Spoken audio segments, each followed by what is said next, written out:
আমফানের ৬ বছর পার, নদী পাড়ে মিলল না একটা কাউ।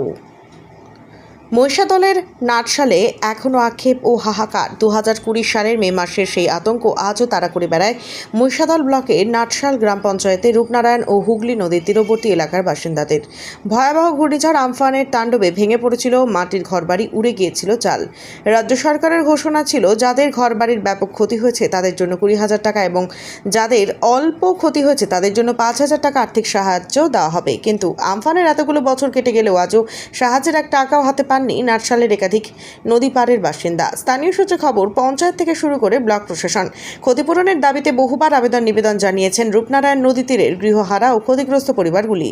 ঝড়ের পরপরই প্রশাসনের প্রতিনিধিরা এসে ক্ষয়ক্ষতির তালিকা তৈরি ও সার্ভে করে নিয়ে গেলেও আজ পর্যন্ত মেলেনি প্রতিশ্রুত আর্থিক অনুদান। নদী তীরবর্তী এক ক্ষতিগ্রস্ত বাসিন্দা আক্ষেপ করে বলেন, ঝড়ে আমাদের সব শেষ হয়ে গিয়েছিল। অঞ্চল পঞ্চায়েতে বারবার গিয়েও কোনো লাভ হয়নি, শুধু বলা হয়েছিল টাকা ঢুকে যাবে।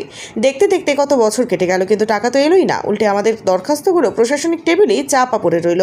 প্রশাসনের একাংশের দরজায় ধাক্কা খেয়ে হতাশ হয়ে ক্ষোভ প্রকাশ করেছেন গ্রামবাসীরা।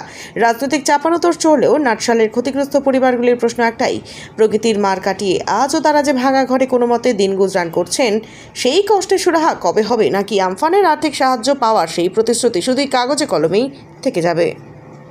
ভয় বলতে ঝড়ে ভরে উড়ে গেছিল, তারপর এখানে ডুবে গেছিল জোয়ারে। আপনারা আবেদন করেছিলেন? হ্যাঁ, অঞ্চলে আবেদন করছিলাম, কি হয়েছে? কোনো খবর নেই। পয়সা করে পেয়েছেন? না না, কি বললো অঞ্চল থেকে? অঞ্চল থেকে বলছে আসবে, হবে হবে। এসে সার্ভে করতে এসেছিল? সার্ভে করতে এসেছিল, এসে জমা টমা দিয়েছিলাম, তারপর বলছে এই আসবে, হবে। পয়সা পাননি? না না, জানিয়েছিলেন প্রধানকে? প্রধানকে জানিয়েছিলাম উনি কি বলেছেন? যে দেরি হবে, আসতে যে দেরি হবে, এই হবে।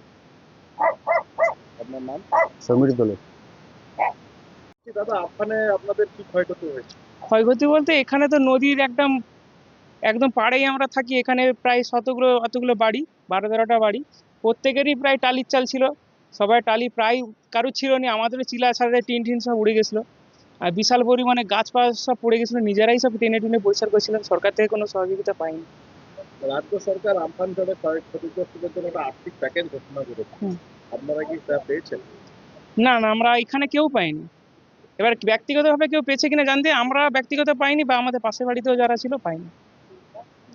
সার্ভে করতে এসেছিল অঞ্চল থেকে? সার্ভে করে আসছে, কিন্তু সেভাবে আমাদেরকে কোনো ফিডব্যাক দিয়ে যায়নি যে কিছু পাবে কি বা পাবেনি, এরকম কিছু বলে যায়নি। আপনারা অঞ্চলে যোগাযোগ করেছিলেন? যোগাযোগ করছিলাম, তারা তো দেখে গেছিল, যে সার্ভে করে তো দেখে গেছে। তা যাওয়ার পরেও আমরা যোগাযোগ যদিও করি, তারা তো সেইভাবে কিছু ফিডব্যাক দেয়নি আমাদেরকে। এখানে একদম নদীর পাড়েই তো আমাদের একদম বিশাল পরিমাণে ক্ষতি হয়েছে আমফানে।